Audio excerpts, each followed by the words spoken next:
I'm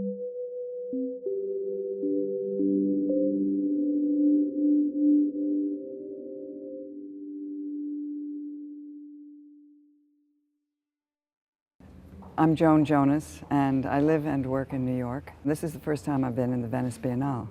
My work is in the Arsenale.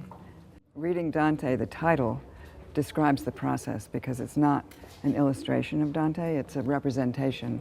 I've chosen fragments from the Dante text from all three books of the Divine Comedy. And it's a kind of free associative method I use to collect images and put them together. And then the drawings that I make in the process of developing my work are translated and layered and trace them on the walls. And there's also a second video, which is what I call Drawing Dante. And I've made chalkboard drawings before as videos in I don't know, since 1976 I've been doing that. And so that drawing is all about the different Dante structures and worlds.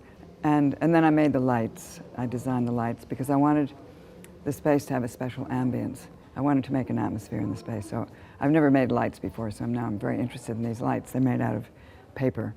And then the benches, I asked a friend of mine who's a designer, Eddie Gavigan, to design the benches, to give it another sculptural element, and so people can sit, because I think it's very important for people to be able, my piece is about 40 minutes. They should be able to sit down.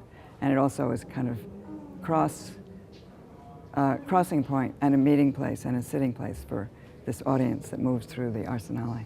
I'm the director and I do all the filming myself, and I write the script. I mean, I collect the script, I structure it, I structure the piece myself, but I design the soundtrack. You know, that's what an artist, a visual artist is in relation to this form. I started out as a sculptor. So I always thought in terms of space and in terms of occupying space. But it's been a long process of developing a language that's become increasingly layered.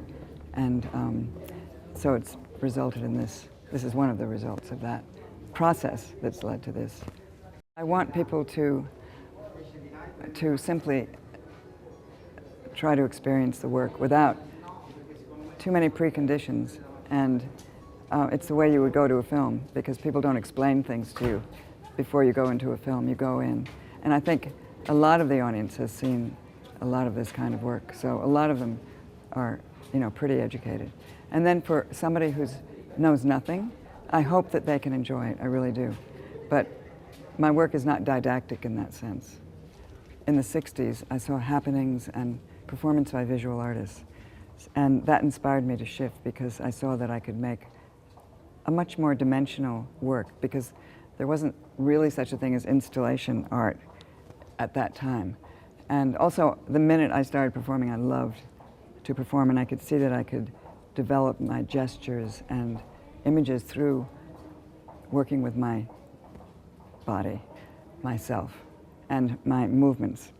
And so I really, you know, the word performance art was not my invention, it was a curator's invention. So I really consider those early works. I made sets. For instance, the juniper tree at the Tate.